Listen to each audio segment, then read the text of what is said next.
안녕하세요. 기도학교에 오신 여러분을 오늘도 진심으로 환영합니다.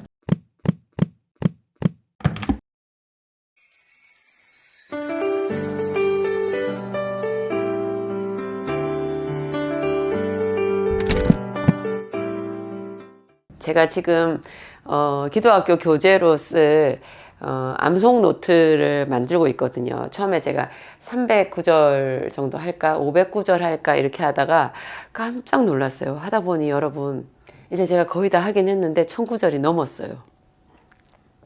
제가 중간에 굉장히 많이 부담이 됐었거든요. 너무 구절이 많아서 이거를 사람들한테 암송하라고 하는 것은 좀 오히려 사람들을 의기소침하게 만들지 않을까 그런 생각이 들었는데, 한편으로는 굉장히 제 마음이 좋아요. 이 성경 66권에서요, 여러분, 이 암송 노트 이것만 제대로 여러분들이 부지런히 읽고 또 읽고 하다 보면 저절로 또 외워지거든요. 안 외워지더라도 계속 그걸 마르고 닳도록 읽잖아요. 그러면 여러분 성경이 읽어져요. 그리고 여러분들이 매주마다 들었던 뭐 수요 예배, 금요 예배, 주일 대예배 이런 그 섬기는 교회 목사님의 말씀이 차원이 다르게 들릴 거예요. 왜냐하면 이 말씀을 핵심적인 그 말씀들을 계속 접하잖아요. 그러면 로마서 말씀이 그냥 열리고요. 또 그 뭐 어려운 그런 말씀들이 있잖아요. 그리고 뭐 복음서에 나오는 예수님 말씀들도 그게 달리 들려요. 우리 안에 본래 세상 것이 가득 차 있거든요. 그래서 예수님이 너희 속에 내 말이 있을 곳이 없으므로 너희가 나를 죽이려 하는도다 그래요. 사실 우리가 우리 안에 하나님의 말씀을 잘 두지를 못해요. 그러니까 여러분 설교 끝나고 예배 끝나고 나가면 그날 무슨 말씀 들었는지 생각이 잘 안 나지 않으세요? 금방 잊어버리거든요. 하나님의 말씀이 그냥 콩나물 시루에 물을 붓듯이 그냥 쫙 빠져버린 거예요. 나는 분명히 예배 드리고 분명히 하나님 말씀 듣고 은혜를 받았는데 그냥 저녁 때 되면 그 말씀이 다 어디로 가고 없어요. 그래서 하나님께서 말씀하시기를 이것을 너희 마음판에 새기라 했어요. 새기라. 왜 새기라고 했겠어요? 안 새겨지거든요. 그냥 흘러버리거든요. 새기는 좋은 방법이 뭐냐? 계속 읽는 거고요. 반복해서 읽는 거고. 그래서 구약의 그 정결한 짐승이 새김질을 하는 짐승이잖아요. 그리고 발이 쪽발이 갈려져 있는 짐승이 정결한 짐승이잖아요. 그 쪽발이라는 것이 우리가 세상과 구별되어 있어야 된다는 것을 뜻한대요. 그리고 새김질을 한다라는 그 뜻이 우리가 하나님의 말씀을 듣고 그것을 계속 되새기는 자가 하나님 앞에 정결한 삶을 산다라는 그런 뜻이 내포되어 있대요. 그게 단지 정결한 짐승, 부정한 짐승 그것만 나누는 기준이 아니라 하나님의 말씀대로 사는 하나님의 사람들과 하나님의 말씀을 듣기는 듣되 이 세상에 빠져있는 그런 염소 같은 사람들하고 나누는 기준이기도 하다는 거예요. 그래서 이 말씀 노트 한 권 비록 1000구절이 넘는다 할지라도 여러분 이 전체 성경이 66권인데 이 안에서 정말 그 핵심을 둬가지고 어떤 무게를 둬서 외워야 되는 구절을 1000구절로 뽑았다고 하면 그것도 대단한 일 아닌가. 제가 저 스스로 막 칭찬을 했어요. 그래, 걱정하지 마라. 이거 사람들이 좋아할 거야. 그리고 정말로 많은 사람들에게 이게 도움이 될 거야. 제가 그렇게 저 자신을, 이렇게 다독이면서 용기를 주면서 그렇게 지금 매듭을 지어가고 있는데요. 오늘 제가 여러분들한테 이 호세아서 말씀을, 나누고 싶어서 가지고 나왔어요. 호세아서는 구약에 있는 성경 중에서는 이게 소선지서에 들어가거든요. 소선지서가 있고 대선지서가 있어요. 이렇게 대선지서 하면 뭐가 떠오르세요? 이사야, 예레미야, 에스겔 이런 거 있잖아요. 이런 거는 분량도 많고 하나님께서 하나님이 여호와의 말씀이 예레미야에게 임하니라. 예레미야에게 이렇게 많은 말씀을 주셨어. 나한테는 단어로 얘기하시던데. 문장 하나 얘기하신 거 가지고 내가 10년을 곱씹고 있는데, 와, 예레미야는 좋겠다. 이렇게 많은 말씀을 주셨구나. 이사야는요, 또, 이사야서 66권까지 있잖아요. 그렇게 많은 말씀. 소선지서에 진짜 작은 거는 왜, 그냥 뭐 한 장으로 끝나버리는 것도 있고 그렇잖아요. 근데 호세아서는 소선지서에 속하지만 이 안에 내용이 정말 소선지서라고 분량으로만 분류를 하기는 좀 아까울 정도로 굉장히 그 짙게 내 마음에 새겨야 되는 그런 말씀들이 제법 많이 있어요. 상당히 많이 있어요. 그 중에 하나 오늘 제가 호세아서 12장 말씀인데요. 여기서 제가 그 이해되지 않았던 창세기 말씀을 무릎을 치면서 해석을 했었거든요. 제가 여기를 읽고 또 읽고 또 읽고 또 읽었어요. 외우지는 못하는데 거의 이거는 너무너무 많이 묵상해가지고 제 마음판에 새긴 말씀이거든요. 여러분도 한번 들어보세요. 하나님이 지금 호세아서에서는 에브라임의 죄에 대해서 많이 안타까워하는 부분이거든요. 에브라임은 북왕국 이스라엘이잖아요. 그리고 사실은 에브라임 지파뿐만 아니라 유다 지파, 베냐민 지파를 뺀 나머지 이스라엘의 10지파를 말하는 거예요. 이 에브라임마 하는 것은 유다 지파 빼고 이스라엘 10지파를 다 부르고 있는 건데요. 그 사람들을 이야기를 하면서 하나님이 갑자기 옛날 얘기를 하시는 거예요. 너희들의 조상이었던 야곱, 너희들 조상인 야곱이 어땠는지 아니? 그러면서 말씀을 시작하시는데요. 야곱은 태에서 그 형의 발 뒤꿈치를 잡았고 이렇게 시작해요. 성경에 우리가 창세기에서 그 이삭과 리브가가 그 자기 리브가의 태중에서 두 아이가 싸우는 것을 봤을 때 근심하잖아요. 근데 출산을 하는데도 세상에 에서가 먼저 나오고 그 다음에 야곱은 형을 뒤따라 나오는데 세상에 끝까지 형한테 안 뒤지려고 발 뒤꿈치를 잡고 나왔다. 그런 장면이 기록이 되어 있는데 도대체 이게 뭐를 의미하는 건지. 그래서 에서는 몸이 붉고 전신이 가돛같이 그렇게 피부가 좀 거칠었던 것 같아요. 그래서 에서 붉은 자라는 이름, 에돔이라는 이름으로 이렇게 이름을 주었고, 동생은 형의 발꿈치를 잡았다고 해서 야곱이라고 이름을 지었다, 그렇게 말했는데요. 많은 분들이 발꿈치를 잡았다, 이게 좀 안 좋은 뜻으로 해석을 하시더라고요. 그리고 좀 속이는 자다, 야곱은, 그런 뜻으로도 해석을 하시는데 저는 그렇게 생각하고 싶질 않았어요. 왜냐면 어떤 부모가 자기 아이에게 사기꾼이라는 이름을 지어주는 사람이 있겠어요. 그것도 리브가나 이삭 같은 그런 품이 있는 사람들이, 하나님의 사람들이. 그러니까 이것은 뭔가 다른 뜻이 있을 것이다, 이렇게 생각했는데, 호세아서를 통해서 하나님이 하시는 말씀은요, 야곱이 칭찬받을 만하다는 거예요. 야곱은 열정이 있다는 거예요. 야곱은 형에게 지고 싶어 하지 않았어요. 무엇보다도 이런 야곱의 열정은 그 엄마의 뱃속에서 아직 어떤 그 아이가 뭘 알겠어요, 태아가. 근데 그런 중에서도 그의 속에 하나님의 사람이 되고 싶은, 장자가 되고 싶은 그런 유전적인 열정이 있는 거예요. 그래서 하나님은 이것을 기뻐하시는 거죠. 에서는 자기가 장자라는 것을 그 아버지의 축복을 받는 것 외에는 하나도 생각하지 않았거든요. 그 축복이라는 거, 에서가 생각하는 축복은 눈에 보이는 어떤 그런 축복이잖아요. 그런데 자세히 성경을 보면 야곱은 보이지 않는 하나님께 인정을 받는, 하나님의 사람이 되는 그 축복을 의미했어요. 장자의 축복이. 그래서 야곱은 태에서부터 그 형의 발 뒤꿈치를 잡았고, 하나님께서 야곱을 차자가 되게 하신 거잖아요, 둘째 아들이. 그런데도 하나님의 뜻이네, 이렇게 하고 주저앉는 것보다, 하나님, 저를 생각해 주세요. 하나님, 저는 하나님께 더 가까이 나가고 싶어요. 이런 사람을 좋아하신다는 거예요. 하나님은, 그래서 그 다음에 뭐라고 되어 있어요? 하나님과 힘을 겨루었다는 거예요. 그를 에서보다 뒤처지게 차자로 태어나게 하신 것이 하나님이잖아요. 근데 그 하나님과 겨루었대요.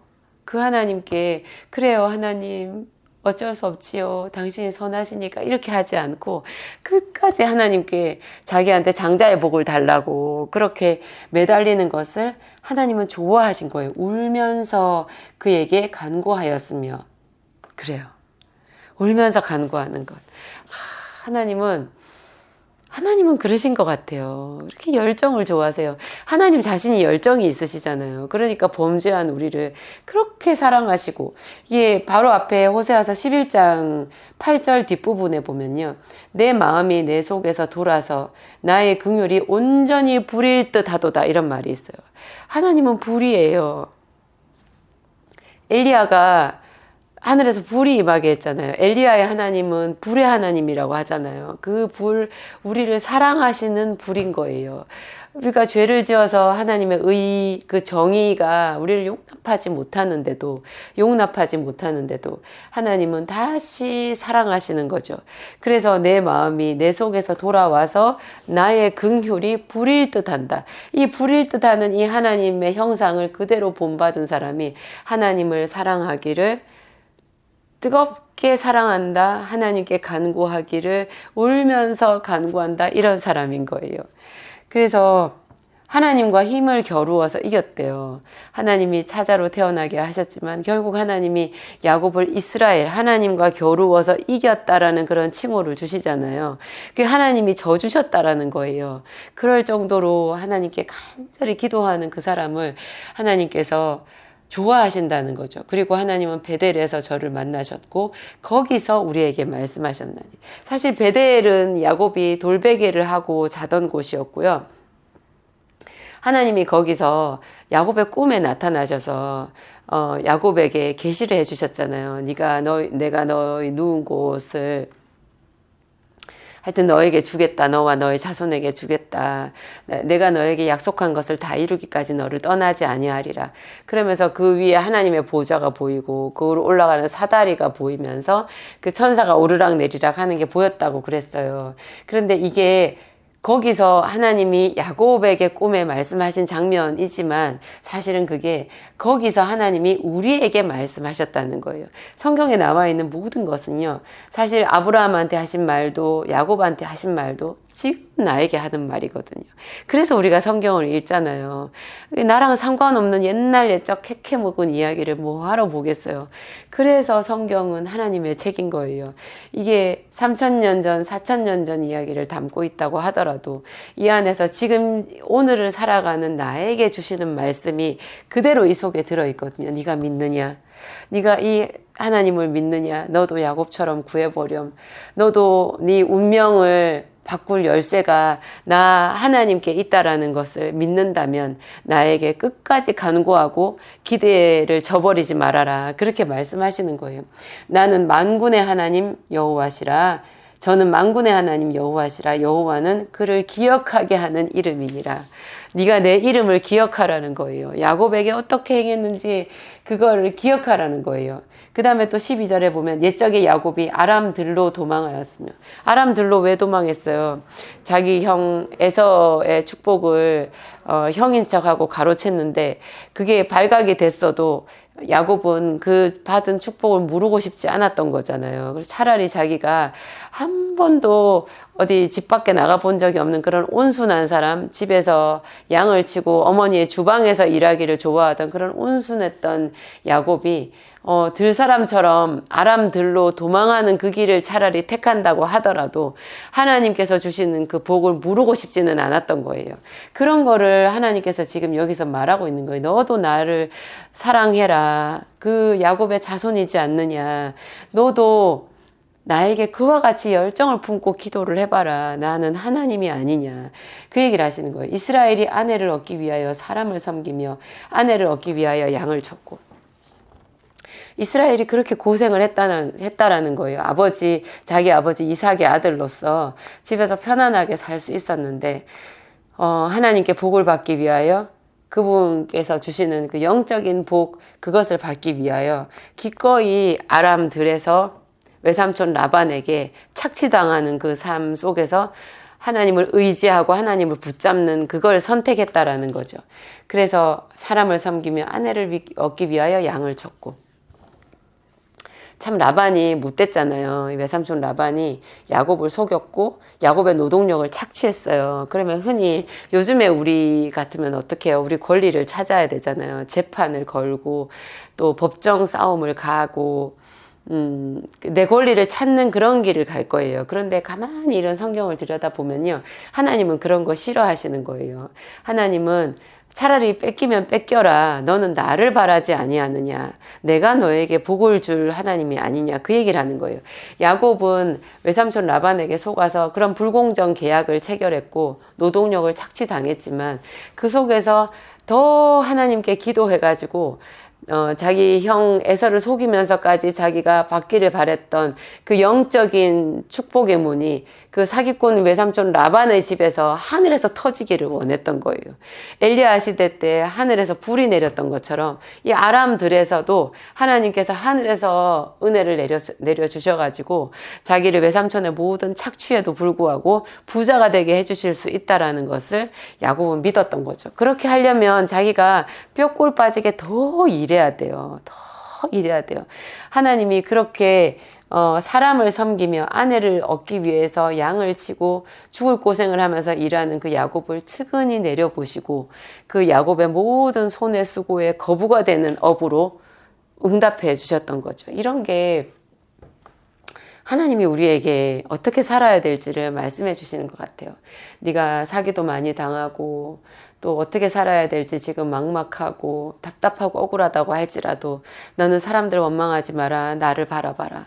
야곱이 야복강가에서 그렇게 하나님께 복을 받기를 원했던 것처럼 너도 네가 이제까지 당했던 거 다 잊어버리고 앞으로 너에게 복을 주실 나 하나님 여호와 주 예수 그리스도의 아버지 하나님을 바라보지 않겠냐, 그렇게 말씀하시는 거예요. 믿음은 바라는 것들의 실상이잖아요. 보지 못하는 것들의 증거예요. 저는 사람들이 이미 손에 가지고 있는 것도 감사하지 못하는 것을 많이 봤어요. 감사는 받은 것을 받았다라고 말하는 거래요.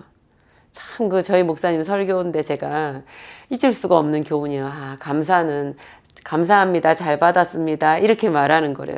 그러면 감사하는 사람은 기도를 할 게 없을까요? 여러분, 감사와 간구는 같이 가는 거예요. 하나님께 받은 것을 받았다고 말하고 내 꿈을 하나님께 아뢰어드리는 이것이 동시에 가는 게 기도인 거예요. 감사는 감사고 부족한 것에 대해서 기도할 것은 기도해야 되는 거예요. 한나도 그랬잖아요. 남편의 사랑받았죠. 그죠? 남편에게 얼마나 사랑받고 인정받았어요. 그랬는데 남편이 또 내가 당신에게 10아들보다 낫지 아니하냐. 어찌하여 그대의 마음이 슬프냐. 그러면 우리가 남편 사랑받는 것에 감사해야지. 그럼 그 감사를 하면 아들을 구하는 것은 안 해도 된다는 얘기인가요? 그런 게 아닌 거예요. 제가 성경을 잘 보면 감사와 간구는 동시에 같이 가야 되는 거예요. 받은 것에 대해서 감사하고 우리의 꿈을 가지고 하나님 앞에 아뢰어 드리면서 이미 아직 받지 않는 것에 대하여서 선포하고 간구하고 마귀를 대적하고 꿈꾸는 그런 것이 기도거든요. 이게 같이 가는 거예요. 사람들이 감사를 잘하는 사람은 굉장히 무기력하고 소극적인 성향이 있더라고요. 그게 잘하는 감사 좀 뭔가가 이상한 것 같아요. 감사는 이미 받은 것에 대해서 감사. 근데 또 불평, 불만이 많은 사람들은요, 받은 것은 다 잊어버려요. 언제나 감사가 없고, 그리고 간구가 없이 그냥 불평이에요. 부족한 것에 대해서는 기도가 아니라 불평으로 가는 거죠. 그 사람들은 감사가 없고 잊어버리고, 없는 것에 대해서는 불평하고, 이것은 육신에 속한 사람이고요. 하나님의 영으로 충만한 사람들은 있는 것을 항상 하나님께 찾아내서 감사하고, 없는 것에 대해서는 꿈꾸면서 땀으로 눈물로 씨앗을 뿌리면서 하나님께 도와달라고 간구할 수 있는 그런 사람인 거죠. 그래서 어떤 면에서 보면 야곱이 그러니까 야곱보다 요셉이 좀 더 이 두 가지에 대해서 성숙한 분량이었다는 생각이 들어요. 야곱은 간구에 더 발달한 사람이었고요. 요셉은 감사와 간구가 같이 갔던 사람으로 저는 그렇게 풀이가 되더라고요. 여러분들은 어떠세요? 하여튼 하나님은 호세아서 12장 6절에서 이렇게 말씀하셔요. 그런즉 너희 하나님께로 돌아와서 인애와 공의를 지키며 항상 너희 하나님을 바라볼지니라. 이런 구절도 암송하면 좋겠네요. 근데 제가 이 구절까지 다 넣지는 못했어요. 제가 암송 노트에 넣지 못한 말씀들도 여러분 더 많이 암송할 수 있으면 좋아요. 정말 많이 암송하세요. 그리고 하나님을 사랑하세요. 찬양하세요. 그런 게 늘 내 입술에 있으면 기도는 그냥 저절로 된다라는 생각이 들어요. 기도하겠습니다. 하나님 감사합니다. 너무너무 감사합니다. 우리에게 이런 기도의 본을 성경을 통해서 가르쳐 주셔서 감사합니다. 하나님, 야곱의 이야기는 성경에 짧게 나와 있지만 그 속에 깃든 하나님의 마음, 그 믿음의 사람이 가졌던 그 깊이 있는 그 믿음은 우리가 평생 묵상해도 다 깨달을 수 없는 그런 심오한 것인 줄을 생각합니다. 성령 하나님 오셔서 우리를 주장하여 주시옵소서. 우리의 기도가 해마다 더 깊고 해마다 더 하나님께 가까이 다가가기를 원합니다. 그리고 불평보다는 간구를, 또 지나가는 걸 잊어버리기보다는 항상 감사하며 앞으로 더 큰 은혜를 주실 하나님을 찬양하도록 우리를 이끌어 주시고 인도하여 주시옵소서. 참으로 우리에게는 지혜가 없습니다. 하나님, 저도 이 연약한 육체와 마음을 가지고 자주 하나님 앞에 눈물 흘릴 때가 많았습니다. 아버지여, 아버지여 오시옵소서. 아버지의 이름을 부를 수 있어서 너무나 감사합니다. 우리 곁에 오셔서 당신을 바라보라고 말씀하신 하나님 감사합니다. 여호와 그는 그의 이름을, 그 이름을 기억하게 하는, 그를 기억하게 하는 칭호라고 말씀하셨습니다. 우리에게 예수 그리스도의 이름을 주셔서 감사하고 또 성령의 기름 부음을 주셔서 감사합니다. 항상 영영이 끝없이 주는 우리 곁에 계시옵고 우리 입에 이 찬양이 계속되게 하옵소서. 주 예수 그리스도의 이름으로 기도합니다. 아멘.